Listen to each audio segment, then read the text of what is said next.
नमस्कार सभी साथियों। आज हम लोग जो काफ़ी CAT एग्जाम के लिए इम्पोर्टेंट क्वेश्चन आंसर हैं उसके आगे की सीरीज अपन लेकर के आए। तो मोस्ट इम्पोर्टेंट क्वेश्चंस हैं, एक बार आप इनको देख के जाएं। देखिए, डिजिटल दुनिया में HD से क्या अभिप्राय है। HD हाई डेफिनेशंस, यानी कि जो HD क्वालिटी होती है, जो वीडियो को देखने के लिए अपन काम में लेते हैं। आप लोग यूट्यूब का भी इसका इस्तेमाल करते हैं तो वो भी HD क्वालिटी के अंदर ही आता है। तो हाई डेफिनेशन की या फुल फॉर्म रहेगी, इसका मतलब ये रहेगा। नेक्स्ट क्वेश्चन देखिए, कंप्यूटर के अंदर प्रयुक्त IC चिप किसके बने होते हैं। सिलिकॉन।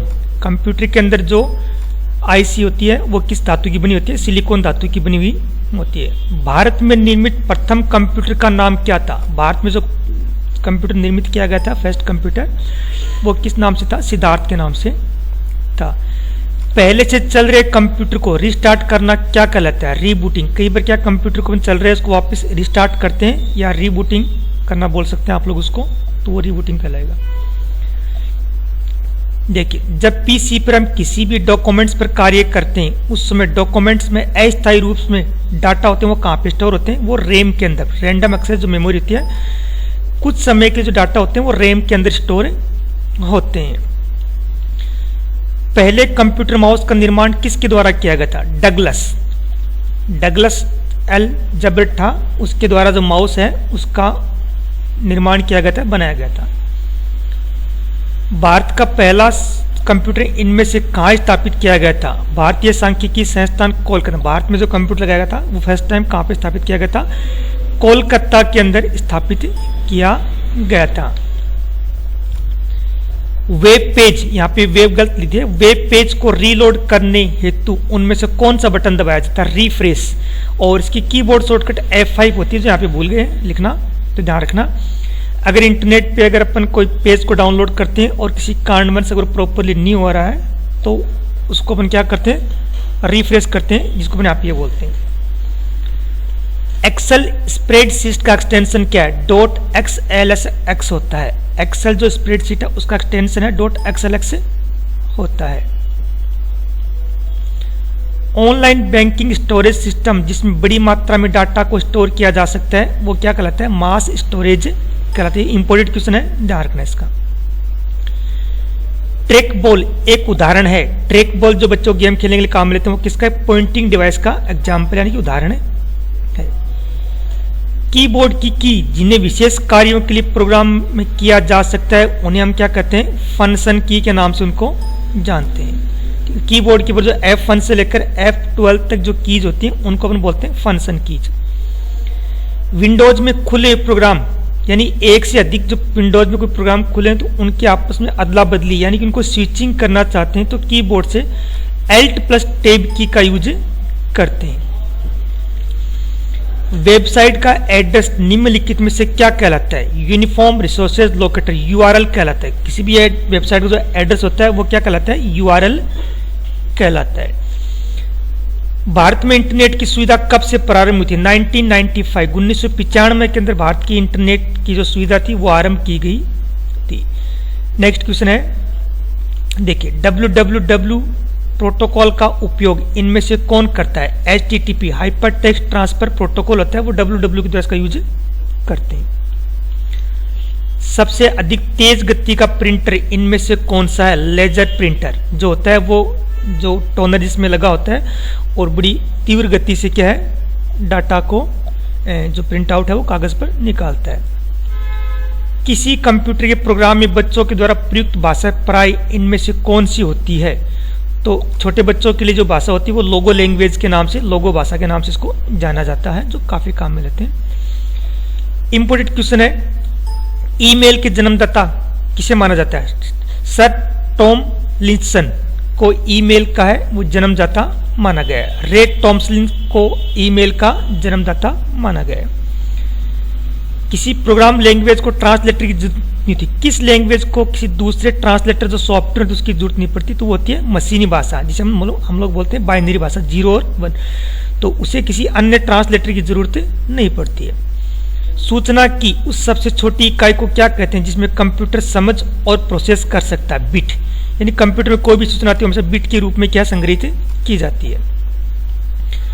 कंप्यूटर की घड़ी कि स्पीड की गणना किस में जाती है, कंप्यूटर के अंदर जो घड़ी लगती है उसकी जो गणना की जाती है वो हमेशा बिट के अंदर की जाती है।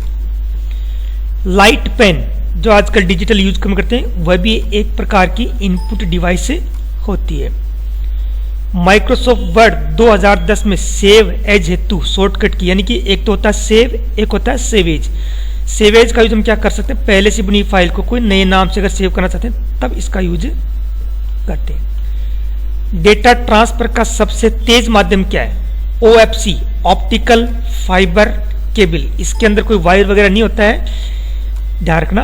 तो ये डाटा ट्रांसफर का सबसे तेज माध्यम होता है जो सूचनाओं को एक स्थान से दूसरे स्थान पर ट्रांसफर करता है।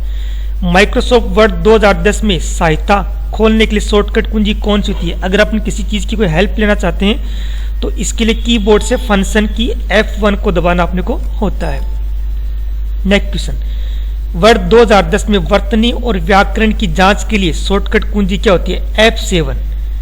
स्पेलिंग एंड ग्रामर चेक बोल सकते हैं आप लोग चाहो तो इसको F7 के नाम से इसको जाना जाता है, या फिर कीबोर्ड उस पर क्लिक करके भी अपन कार्य कर सकते हैं। नेक्स्ट क्वेश्चन, निम्नलिखित में कौन सा एक्सेल 2010 में पेस्ट स्पेशल डायलॉग बॉक्स में उपलब्ध होता है, ऐड, सबट्रैक्ट और ड्राइव, डिवाइड बोल सकते हैं अपन इसको। ये तीन जो फंक्शन होते हैं वो स्पेशल जो पेस्ट का जो बॉक्स होता है उसके अंदर मौजूद होते हैं। जब एक व्यवसायी से इंटरनेट पर अपने उत्पाद बेचता है तो इस प्रकार का व्यापार किसे बोलते हैं, B2B, business to business, B2B बोला जाएगा इसका। यहाँ पे मैंने फुल फॉर्म नहीं लिखी इसकी, B2B, बिजनेस टू बिजनेस। माल वस्तु के स्थान को ट्रैक करने के लिए विशेष एम्बेडेड चिप क्या कहलाती है, RFID, रेडियो फ्रीक्वेंसी की पहचान RFID टैग विभिन्न वस्तुओं को ट्रैक करने और पहचानने के लिए विद्युत चुंबकीय क्षेत्र का इस्तेमाल करता है। RFID टैग में छोटा के रेडियो टर्मिनल्स होता है। ये काफी इंपॉर्टेंट क्वेश्चन है, ध्यान रखना, एग्जाम में एक दो बार पहले आ चुका है। यानी माल या वस्तु को स्थान को ट्रैक करने के लिए एम्बेडेड चिप कहलाती है जिसे RFID के नाम से जाना गया। इंपॉर्टेंट क्वेश्चन है। ऐसी मेमोरी जो रैम और रोम की सम्मिलित विशेषताएं प्रदान करती क्या कहलाती है, फ्लैश मेमोरी के लिए। ऐसी कौन सी मेमोरी कंप्यूटर में होती है जो रैम और रोम दोनों की सुविधाओं को से युक्त होती है, वो होती है फ्लैश मेमोरी। माइक्रो प्रोसेसर के मुख्य भाग होते हैं control unit, arithmetical logical unit, ALU और CU, कंट्रोल यूनिट। ये दोनों ही क्या है, माइक्रो प्रोसेसर के मेन भाग होते हैं। ब्लूरे डिस्क की धारक क्षमता की कितनी होती है, 25 GB से लेकर 50 GB ब्लूरे डिस्क होती है, उनकी कैपेसिटी होती है। ये काफी इंपॉर्टेंट है, जो सबसे ज्यादा होती है। .gov, .edu, .mil और .net के एक्सटेंशन को क्या कहा जाता है, टॉप लेवल डोमेन नेम के नाम से इनको जाना जाता है, जिससे अपन बोलते हैं .gov, .edu, .mil, .net के नाम से। डिस्क क्लीनअप यूटिलिटी की उपयोगिता है। डिस्क क्लिपनिटी कंप्यूटर के अंदर एक प्रोग्राम होता है जो व्यर्थ की फाइल को अपने कंप्यूटर में रिमूव करने के लिए इसका यूज किया जाता है। डिस्क क्लीनअप्स जो SS सीरीज के अंदर आपको मिलेगा, जब अपने कंप्यूटर में कार्य करते हैं और फाइलें बहुत ज्यादा हो जाती हैं तब इसका यूज करते हैं।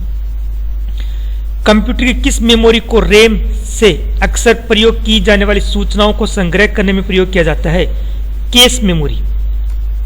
कंप्यूटर की किस मेमोरी से रैम से अक्सर प्रयोग, यानी रैम के अंदर कुछ डाटा होते हैं और रैम के अंदर से स्थित कुछ डाटा को अगर आपको बार बार CPU काम में लेता है तो वो कहां से उठाएगा, कैच मेमोरी या कैश मेमोरी के नाम से इसको जाना जाता है। एक फाइल कंप्रेशन प्रोग्राम का नाम क्या है, विनजिप, विनजिप होता है उसका नाम। नेक्स्ट क्वेश्चन, MS वर्ड की एक ऐसी प्रक्रिया जिसमें एक साथ बहुत से प्राप्तकर्ताओं को संदेश भेजा जाता है तो क्या कहलाती है, मेल मर्ज। यानी MS वर्ड में एक प्रोग्राम होता है जो एक ऑप्शन होता है जिसके द्वारा एक साथ बहुत सारे व्यक्तियों को संदेश भेजा जाता है, जिसे हम क्या कहते हैं, मेल मर्ज के नाम से जाना जाता है। MS वर्ड के किस शॉर्टकट कीज का प्रयोग फॉन्ट की साइज को बढ़ाने हेतु किया जाता है, Ctrl+Shift+, या Ctrl+, दो ऑप्शन दिए गए, दोनों का ध्यान रखना। MS एक्सेल में सभी फॉर्मूले की शुरुआत जब अपन करते हैं तो कौन सा सिंबल लगाते हैं, तो इक्वल का सिंबल, यानी कि बराबर का जो निशान होता है वो लगाना पड़ता है जब भी एक्सेल में कोई फॉर्मूला या फंक्शन अपन लिखते हैं तब। MS पावर पॉइंट में रेडी टू यूज का तात्पर्य क्या है? क्लिप आर्ट, यानी कुछ प्रकार की क्लिप आर्ट्स होती हैं जो कंप्यूटर के अंदर रेडी टू यूज यानी कि बनी बनाई कुछ टेम्पलेट टाइप्स की होती हैं जिसका यूज किया जाता है। MS पावर पॉइंट 2010 की फाइल का डिफॉल्ट एक्सटेंशन नेम क्या होता है? .ppt एक्स डिफॉल्ट नेम होता है, जो एक्सटेंशन बोल दे, विस्तारक नाम भी आप उसको बोल सकते हैं। वेब पेज में एक साइट से दूसरी साइट पर जाने की प्रक्रिया क्या कहलाती है? नेविगेटिंग। एक वेबसाइट से दूसरी वेबसाइट जब क्लिक करते हम जाते हैं तो वो क्या कहलाती है? नेविगेटिंग कहलाती है। संक्षिप्त रूप फेट का विस्तृत रूप क्या? File allocation table. Next question, operating प्रणाली जब एक साथ एक से अधिक अनुप्रयोग पर ऑपरेटिंग सिस्टम प्रणाली जब एक साथ एक से अधिक अनुप्रयोग पर कार्य करता है तो ये योग्यता क्या कहलाती है? मल्टीटास्किंग। यानी कि कंप्यूटर जो होता है एक साथ जब बहुत से प्रोग्राम को काम में लेता है तो वो क्या कहलाती है? मल्टीटास्किंग, मल्टी वर्क भी बोल सकते हैं आप चाहो तो इसको। कौन सी कीज का प्रयोग करने से फाइंड व रिप्लेस ऑप्शन खुल जाता है, यानी डायलॉग बॉक्स खुल जाता है? Ctrl+H कीबोर्ड से दबाते हैं तो फाइंड व रिप्लेस का बॉक्स है वो खुल जाता है। अनडू ऑपरेशन की कुंजी के द्वारा संपादित होती है Ctrl+Z, और रीडू के लिए Ctrl+Y, बट यहाँ पे अनडू का नाम दिया गया है तो Ctrl+Z। किसी कार्य को पुनः दोहराना, रिपीट करना। किसी MS एक्सेल सूत्र में संलग्न विस्तार के प्रारंभ व अंत के सेल पता किसके द्वारा पृथक किया जाता है? तो किसके द्वारा किया जाता है? एक सेकेंड थोड़ा मैं साइज कर लेता हूं। कोलन के द्वारा इसको क्या पृथक किया जाता है? पावर पॉइंट में प्रस्तुतिकरण की प्रतिरूप स्लाइड को जोड़ने के लिए कौन सी कीज का प्रयोग करते हैं? Ctrl+, यानी सेम किसी स्लाइड की प्रतिलिपि फोटो को भी तैयार करनी तो कीबोर्ड से Ctrl+D दबाने हैं। Ctrl+D के और भी यूज होते हैं तो ध्यान रखना आप लोग। यूजर के बारे में सूचना संग्रहित करने वाली फाइलें क्या कहलाती हैं? कुकीज। यूजर के बारे में सूचना संग्रहित करने वाली जो फाइल्स हैं उनको हम बोलते हैं कुकीज। ठीक, तो ये 50 क्वेश्चनों की सीरीज थी जो काफ़ी इंपॉर्टेंट क्वेश्चन आंसर हैं। ठीक है, आपको अगर वीडियो पसंद आता है तो लाइक और सब्सक्राइब जरूर कर देवे। धन्यवाद।